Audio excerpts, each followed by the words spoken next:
ಯಾಕೆ ಅಂದ ಆ ಅಂದ ಚಂದ ಅವಳ ಅಂದ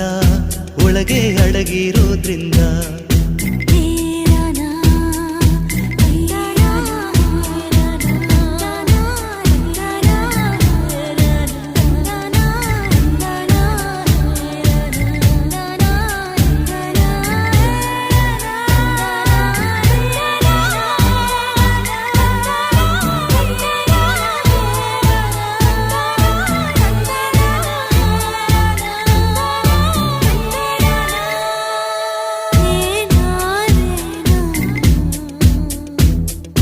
ನವಿಲೆ ನನ್ನವಳೆ ಕೇಳೆ